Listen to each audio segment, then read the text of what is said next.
કે આપણે ધારણા કરીએ એવો આપણા માપનો કોટ કોઈ પહેરે નહીં, એના કોટમાં એને એડજસ્ટ રહેવા દો, એને જે કોટ પહેરવો છે એ પહેરવા દો, એમાં તમે એડજસ્ટ થાવ.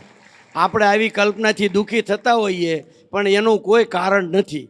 બધાને બધાનો કોટ હોય, બધાને બધાની ઈચ્છા હોય, બધાને સપોર્ટ આપવો જોઈએ. હું ઘણી વાર કહું છું, લીડર કોણ? જે ઘરમાં જેને જે મજા આવે છે એ બધાને મજા કરવા દે.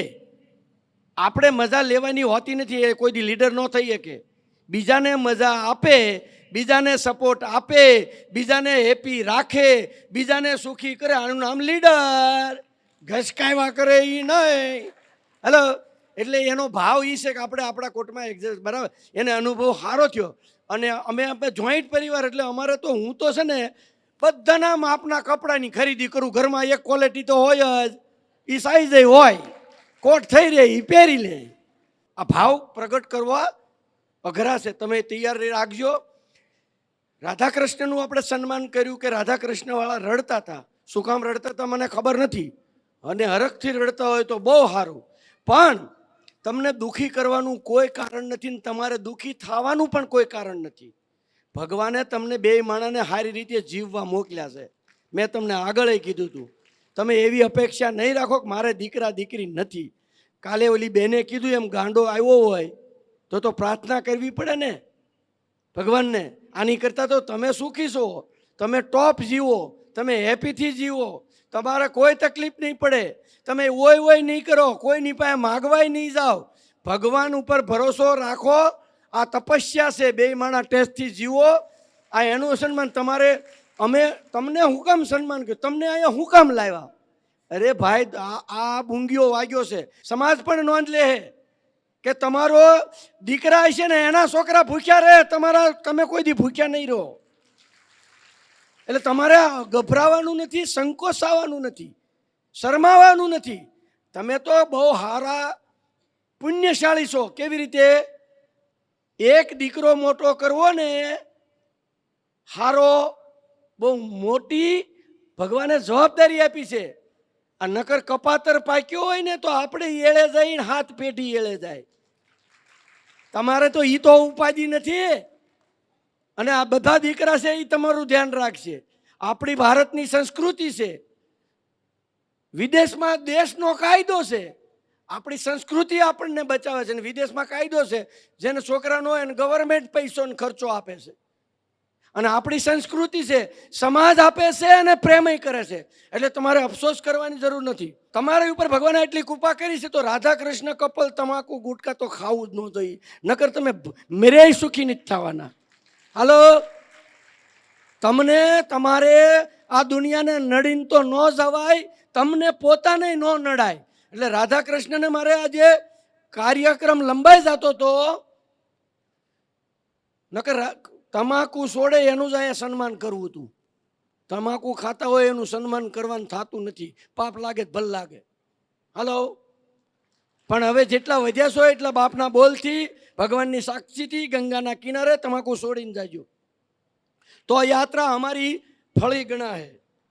એટલે તમાકુ બીડી તો છોડી જ દેજો. હવે હું વાત જે મેઇન કરવાનો છું એ મારો 45 વર્ષનો અનુભવ છે, આખી જિંદગીનો અનુભવ છે. આ બધાને કામ લાગે છે, યુટ્યુબ ઉપર બધા છે. તમે પણ તમારે શું વિચારવું જોઈએ અને તમારે બાળકોને શું સલાહ દેવા જોઈએ, આ બે જ વસ્તુ છે. તમે સલાહ દો, સાંભળે તો ઠીક છે, ન સાંભળે તો કંઈ વાંધો નહીં. તમારે શું ધ્યાન રાખવું જોઈએ? મને જે મારા જીવનમાં, આખી જીવનમાં, હું તો એક અભણ માણા, સિમ્પલ માણા, ક્યાંથી હું બોલતા શીખ્યો, ક્યાંથી હું કામ કરતા શીખ્યો, કેવી રીતે હું પૈસા કમાણો, મેં પણ એનું એનાલિસિસ કર્યું કે હું એટલો બધો તાકાતવાર કે હેસિયતવાળો તો શું નહીં, તો આવી રીતે સુખી કેમ થયો, સફળ કેમ થયો, આગળ કેમ થયો. કોઈ લોજિક નવું નથી, એ લોજિક છે. હું તમને એ સમજાવવા જાય. પહેલું તો જાણે તમને બધા, આ બધા ઘણા બધાને સવાલ હતા અને ઘણા બધાને વિચાર આવતા હતા કે યાત્રા, આ વિચાર કેમ આવ્યો, આ વિચાર કેમ આવ્યો? આ ગંગાના કિનારેથી આવ્યો. હું ને ગોપાળભાઈ પહેલી વાર અમે યાત્રા કરવા 10-12 જણા હતા ને, 10-12 જણા આવ્યા હતા. ત્યારે ગોપાળભાઈ એવું કીધું, અરે એ કેવી, અમને બહુ મજા આવી, ખાલી કમલી ઉતર્યા હતા. આ કહેવાનો ભાવાર્થ એ છે કે એક વિચાર શું આપી શકે છે, એક સંગત શું આપી શકે છે, કેવા માણાની આપણે સંગત રાખવી જોઈએ અને કેવા માણા હારે રહેવું જોઈએ. હવે ગોપાળભાઈ એમ કીધું કે આખો પરિવાર આવે ને તો મજા આવી જાય, આખા પરિવારને આમ જો એકવાર લાવવા જોઈએ.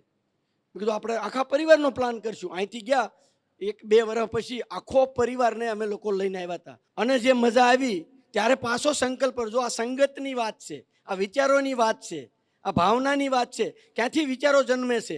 વિચારો તો તમને આવે, પણ ત્યાં જઈને તમે ભૂલી જાઓ. તમે આપણે બધાય અહીંયા જેટલા બેઠા છે એ લોકો કેપેબલ જ છે, યાત્રા કરી શકાય એમ જ છે. તમે તમારા ભાઈને, તમારી બાજુમાં તમારા સંબંધીને, ઘનશ્યામે કાલ કીધું હતું કે પ્રેરણા લ્યો કે હું કોકને યાત્રા કરાવીશ. મેં કેટલી વાર વાત કરી છે કે હું કોકને ગાડીઓ હું કામ આપું છું? ભગવાન મને ઝાઝી ગાડીઓ આપે એટલે. હું કાંઈ એની હારું થોડો આપું છું. હું બીજાને હેપી હું કામ રાખું છું? ભગવાન મને ખુશ રાખે એટલે. હું મા બાપની સેવા શું કરું? મારે મારા મા બાપની સેવા ન કરવી પડે એવા ભગવાન એને તંદુરસ્ત રાખે એટલે. માંદા પડવા નહીં, સેવા કરવાની આશા એ નહીં. ભગવાન એને હેલ્ધી રાખે, 84 વર્ષનું 100 વર્ષ લગી હાલતા હાલતા મરે. આવું હું ભગવાન પાસે માગું, સેવા કરવા નથી માગતો. સેવા તો તમારી એટલે કરું કે એનું ફળ મારા બાપાને મળે. એમ આપણે આપીએ છીએ તો કાંક આપણને મળે છે. એટલે વિચારોની જ્યારે વાત છે તો આ ગોપાળભાઈમાંથી મને આ વિચાર આવ્યો. મેં એને કીધું મારે પૈસાવાળું થવું છે. તો પૈસાવાળું કેવી રીતે થવાય એ પણ એને મને વિચાર આપેલો આજથી 35 વર્ષ પહેલાં, કે જનમંગલના પાઠ કરી, તું સંકલ્પ કરી સિદ્ધ થાય. હવે એ જ્યારે યાત્રા 80 જણાની કરાવી, પછી પાછો સંકલ્પ કર્યો, મામા ફૂઈના માસીના બધાને લઈને આવી. પછી 400 આવ્યા ત્યારે સંકલ્પ કર્યો કે કારીગરોને લઈને આવી. બધા કારીગરોનો રાઉન્ડ લાગ્યો, 7-8 વર્ષ રાઉન્ડ લાગ્યો. પાછો સંકલ્પ કર્યો કે કારીગરોનો રાઉન્ડ પૂરો થયો, મા બાપને લાવો. મા બાપને લાવવાનો આ ચાલુ થયો ને મા બાપ પૂરા થયા તો કે સાસુ સસરાને લાવો. આ એક વિચાર ક્યાંથી આવે? સાસુ સસરાનો કેમ આવ્યો એ આગળ તમને કીધું કે એક બેન દીકરી કામ કરતી હતી, એ આવી કે મારે મારા સાસુ સસરાને લઈ જવા કે મારા મા બાપને લઈ જવા? તો વાત તો સાચી છે કે એના મા બાપનો જ હશે, પણ મેં એને ના પાડી, તારે સાસુ સસરાને લઈ જાવ કે અહીંયા ઘર હળકશે. કારણ કે હવે તે મા બાપને છોડી દે, તારા મા બાપ આ છે. પણ મારા આત્માએ ન કબૂલ્યું, એને ન સ્વીકાર્યું. તો મેં શું કર્યું? સાસુ સસરાનો રાઉન્ડ ચાલુ કર્યો. 2 કામ પતી ગયા. આ વિચાર, આ સંગત, આ વિચારને આપણે પકડી લેવો જોઈએ. હું જે કંઈ શીખ્યો છું એ આ ગોપાળભાઈએ વિચાર્યો. ગોપાળભાઈ ભલે નાનું હોય, માણા ભલે નાનો હોય, એની વાત બહુ ઊંચી હોય, આપણે સ્વીકારી લઈએ તો સમય આવે આપણને કામ લાગે. બધાને બધું ન મળે, પણ આપણે વિચાર તો લેવો જોઈએ ને. તો પૈસા કેમ કમાવા એ પણ હું એની પાસેથી શીખ્યો. યાત્રાનું જો આ કોઈ યશ આપવો હોય તો એ પ્રેરણા ગોપાળભાઈ, કારણ કે હરિદ્વાર એ આવતા, અમે બધાને લાવતા થયા, અને અત્યાર સુધીની આ આપણી યાત્રાની સ્ટોરી ચાલે છે, વર્ષોથી ચાલે છે. કેટલાય વડીલોના આશીર્વાદ મળ્યા. હવે આ ફળ તમને ન લાગ્યું? આ સ્ટેજ ઉપર જે મારા બાળકો બોલે છે, દીકરાઓ બોલે છે, આ પ્રેમ મળે છે, આ ભાવના, આ બધું ઉગે ક્યાંથી? મેં સલાહ નથી દીધી, પોતાના અંદરથી નીકળી જાય. ભગવાન એવી કૃપા કરે, ભગવાન એવી પ્રેરણા આપે, પોતાને કમિટમેન્ટ અપાઈ જાય, આ ફળ મળે જ. આડકતરી રીતે ફળ મળે જ. એવી રીતે બીજું મેં ગોપાળભાઈ મને સલાહ આપેલી. આ ગોપાળભાઈની સલાહ હું તમને કહું. દુનિયામાં હારામાં હારું કામ કરવું હોય તો શું કરવું પડે? શું કરવું જોઈએ? પુણ્યનું કામ કરવું. એ કે સરોવર બનાવાય, તળાવ બનાવાય. આ મેં જે સરોવરની પ્રેરણા લીધી, તળાવની, આ ગોપાળભાઈમાંથી લીધી છે. મારે એટલે કહેવું પડે છે, પદ્મશ્રી સુધી પહોંચ્યો, હું મહેનત કરીને પહોંચ્યો, બરાબર, પણ મને કોક રસ્તો સીંધવાવાળો હતો. હું ગોપાળભાઈને પહેલેથી માનું, એટલા માટે માનું કે સ્વામિનારાયણના બહુ સત્સંગી વર્ષોથી, અને હું એને ઘેરે જમતો. પણ એની વાત મને તરત બેન, એનો સ્વભાવ છે. એ ભલે હું અત્યારે પ્રગતિ કરી ગયો, પણ એનો સ્વભાવ છે પરિવારને કે બીજા કોઈને ખોટી સલાહ નહીં, નિખાલસ માણા હોય એટલું દઈ દે. હું એના કારખાનામાં 2 ઘંટી પેટા ભાડામાં મને આપી, તું અહીંયા 2 ઘંટી આપ. એના કારીગર લઈને મેં એમાં 2 ઘંટી ચાલુ કરી. હું એનો કારીગર હતો. એની ભાવના આ હતી, એનો સ્વભાવ આ હતો.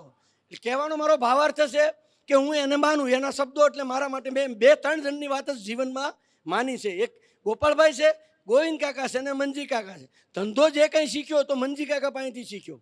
એ જે એની રૂઆબ હતો, એની હિંમત હતી, એના આઈડિયા હતા, એ બધા લીધા. વ્યવહાર શીખ્યો તો ગોવિંદ કાકા પાસે શીખ્યો.